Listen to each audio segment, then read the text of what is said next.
Hi, today we are going to learn how to knit. We are going to learn the vocabulary of knitting, some of the different materials you can use, some of the different things you can make, and the basic knit stitch and your first stitch, which is called a slip knot. A slip knot is what you always start your project with. Anything you can think of, you can knit. Scarves, bookmarks, hats, lamps, toys, blankets, you name it. If you can think it, you can knit it. Knitting itself, in addition to making things for yourself or others, is very relaxing. It's very repetitive in nature, so it can be a very relaxing and calming activity. It also is a good social piece. Moving to a new place, usually there's a knitting group or a knitting shop where people get together and knit. It's a nice way to make new friends. Knitters are generally fairly nice people and they help each other out. It's a good kind of way to get involved in a community. Knitting is a series of interlocking loops knit horizontally, which is called whelp knitting. There's lots of different weird vocabulary in knitting. So whelp knitting is knitting horizontally by hand. You can knit flat or circular. These are circular knitting needles. They form a loop. So between the needles being together with a cord, the yarn goes between the two, and it's called circular knitting. And these are flat knitting needles.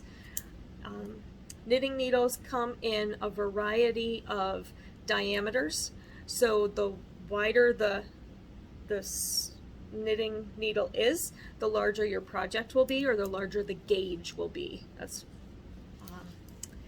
It also, they come in different colors, they come in different materials. So these are metal, aluminum, these are bamboo.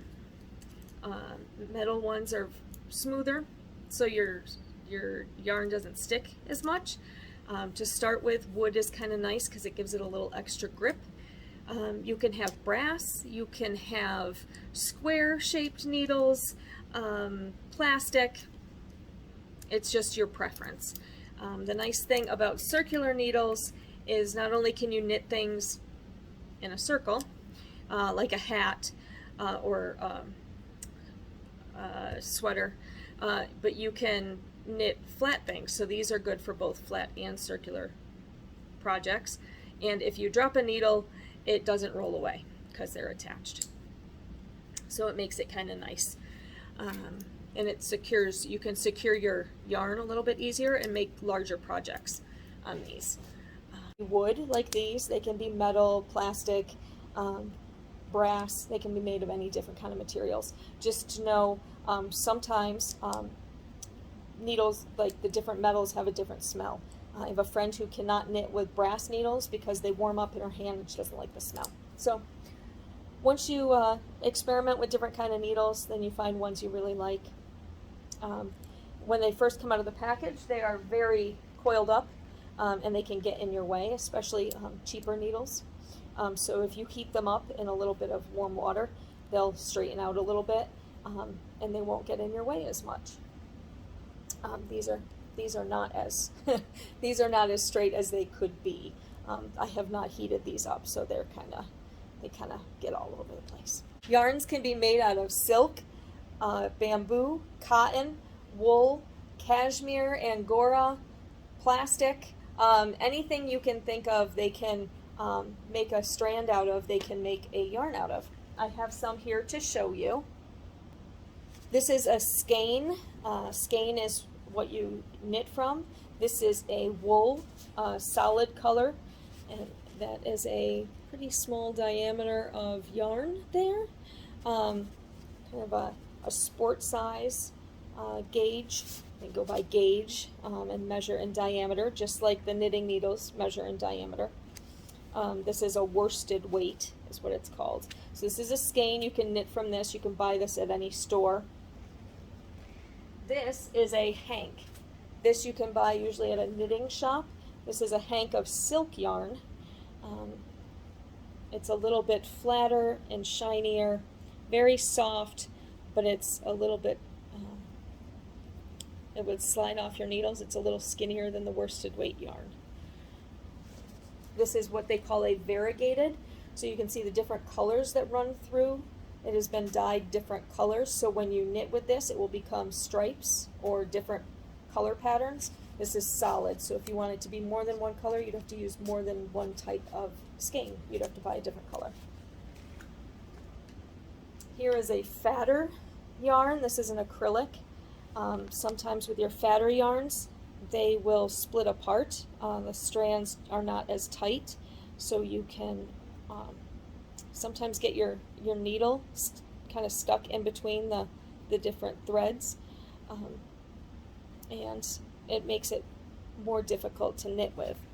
So we're not going to knit with a bigger yarn today. We're going to knit with a smaller yarn. When you go to a store, they will, you can ask them to wind your hank of yarn into a ball. This is called a cake. And you can see this is a variegated with different colors all through there. And this is a little bit of a fatter yarn as well. Okay. What can you make with yarn? You can make scarves. So here is one made from a variegated yarn. This was knit and purl stitch, which are the two stitches you can use to make any pattern. This one, when it was made, kind of curls up on itself. It was made with fatter yarn and fatter needles. This scarf was made with smaller yarn and smaller needles in a basket weave texture, so you can see that it's a little bit of a different pattern there, but all knit and purl stitches. Those are the two stitches you use for everything. This is a larger project. It was made on circular needles because circular needles are the cord lets you keep this much yarn all together. This was all one variegated yarn, so it was made, the company that makes the yarn gave me the pattern. So it self-stripes. I find that a couple little glitches or missed stitches make a project kind of unique, so I don't usually take mine out, but everybody kind of makes some mistakes. You can see there's a little bit of a hole there. But this is all knit stitch. So the stitch we're going to learn today was used to make this entire blanket, and it started right here at this end with just one stitch. And then this scarf was made with very fat yarn and very fat needles. It's a Angora. It's very soft, but you can see that that is very thick yarn and stitches. But it knit very quickly, and the loops are very wide apart. Ravelry is a great website that is an online knitting community. You can buy patterns, you can sell patterns, you can make your own patterns and sell them or give them away. There's groups that meet on there that do online knitting together. You can find people in your community. You can find people with different disabilities in a group together, sharing tips and helping each other. There is knitting patterns. Like I said, you can make your own. You can make whatever you would like. There's no set rules to knitting. Once you know the two basic stitches, that the world is your oyster. I'm creating a new project right here. These are my metal circular needles, and this is the pattern here. It has a very skinny yarn, and some of it has some gold in it, so it's very shiny. But the pattern for that looks like this. So it kind of tells you what it's going to look like, recommendations and tips, and the stitches. This one's a very basic stitch that's just repeated. So this I bought with the yarn, but you can get enlarged patterns, you can get braille patterns, you can get audio patterns, you can create patterns. But Ravelry is a great place to start, and you'll find lots of interesting people on there that would love to help people. So now that we've learned some of our vocabulary and reasons why we knit and what we can knit, let's start knitting. So knitting can be easier to see on a solid background. We are going to use a bright blue acrylic yarn today, which is a worsted weight or an average weight. You can use it up, you can get a white sheet or placemat if it's easier to see up against white. Depending on the color of your yarn, you might want it up against a black background. And there it is. You can see however makes it easier for contrast. I'm going to knit up against this gray background, so I hope that's easy for you to see. We're going to start with our casting on. So I will show you first. We have the end of our yarn here, and then our working yarn, which is the piece that goes all the way back to your ball of yarn or your skein. I pull about 6 inches of yarn over my right hand. I'm going to use my left hand to cross the end over the working yarn. I'm going to use my fingers that I've pulled over to pull that working yarn through that loop. And that is a slip knot. That is the first stitch that you are going to use every time you knit. And when you pull it, it pulls right out. So let's try that again together. So you're going to have about 6 inches of yarn over your right palm. You're going to cross that little bit of yarn over your working yarn so it makes a loop over your fingers. If you want, you can just do it over your pointer and your middle finger so that your loop isn't as large. And you're going to take past that X, you're going to hold that X together with your left hand, reach through and grab that working yarn and pull it through the loop and down. And that is your slip knot. Grab our needles in our left hand here. We're going to put that loop over our knitting needles, and if we pull the working yarn and that little end piece apart, it makes that knot slide right up towards your needle. Okay, you want it tight enough so that there's a little loop there at the bottom, a little bit of a gap to put your needle through, because like I said, this is your first stitch.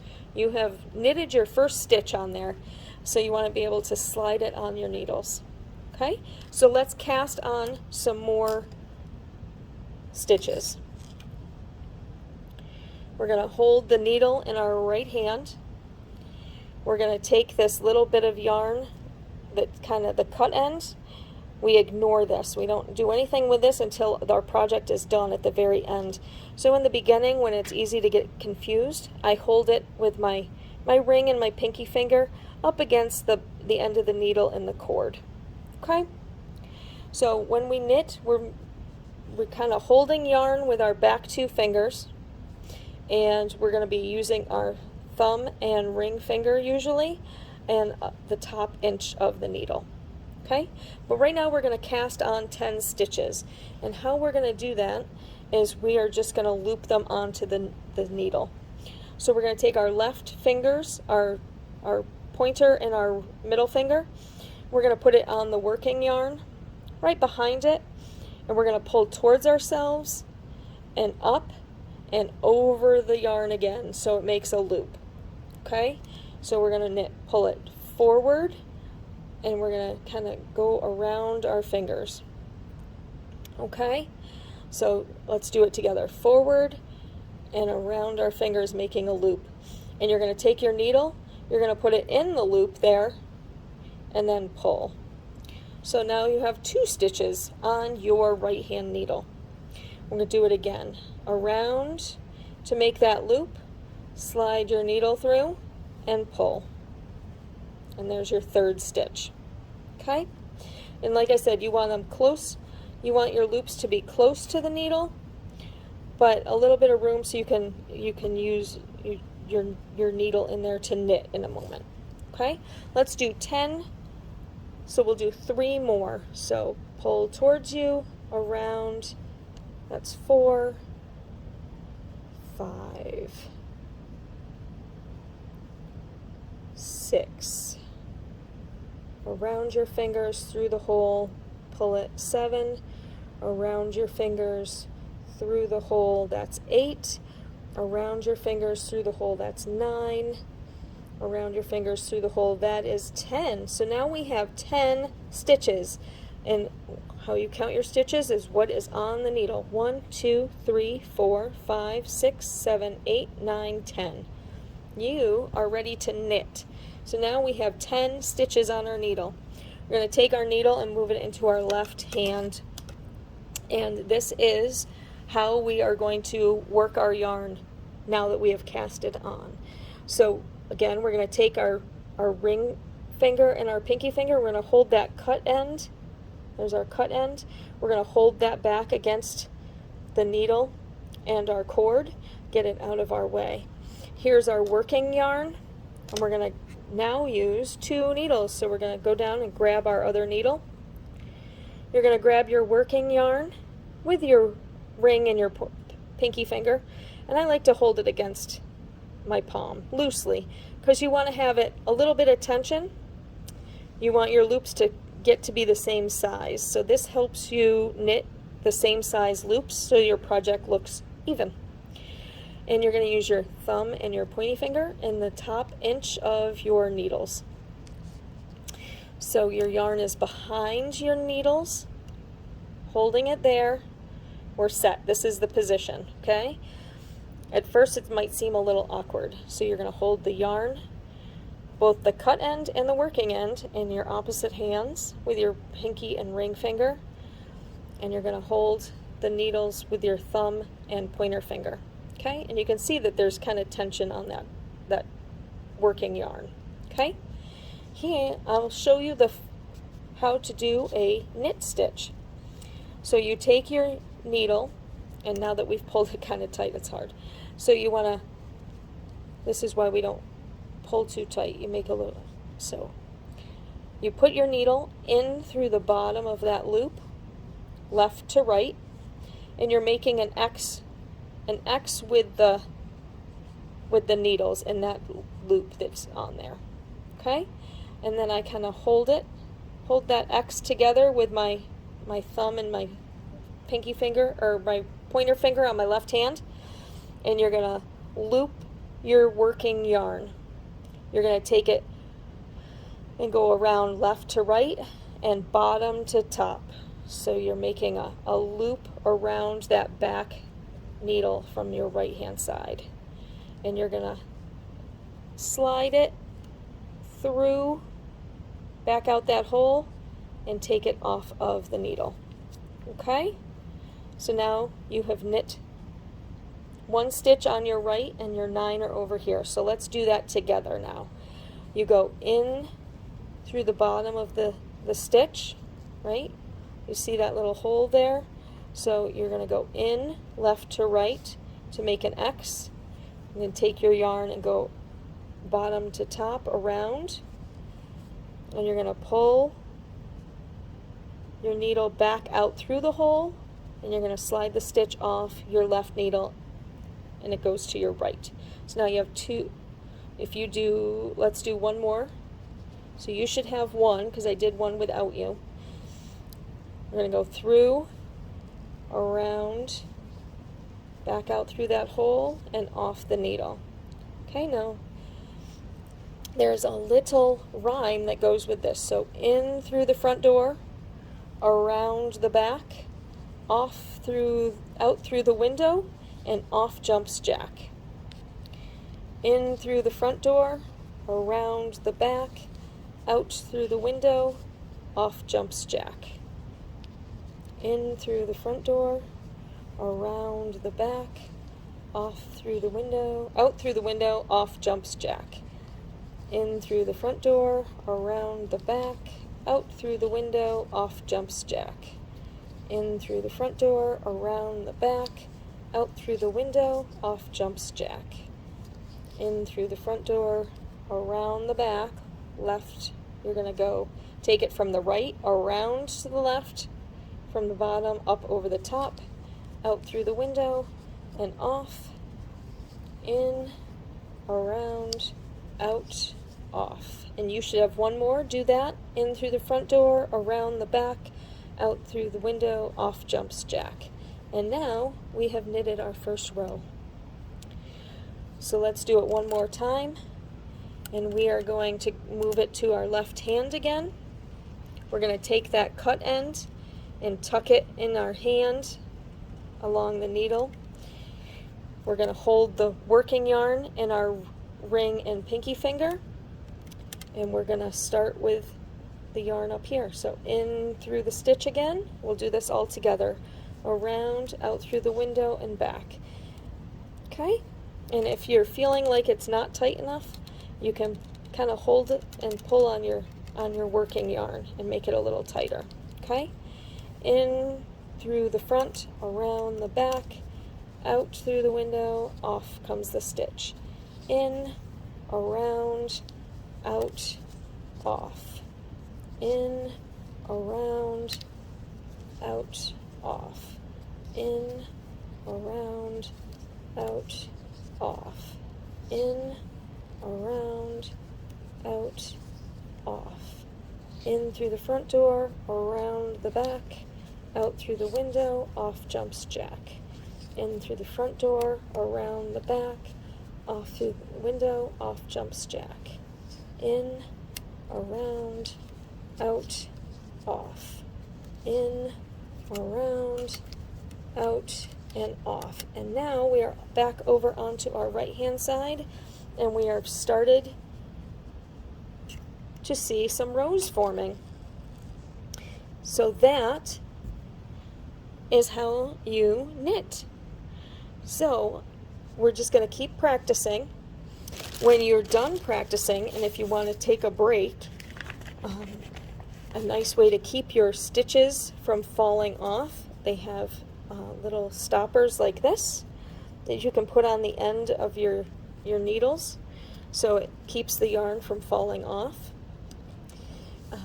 You can also do it with a rubber band and loop it around the end. The nice thing with circular needles is you can push it onto your coil, and then it kind of stays hanging there in the middle.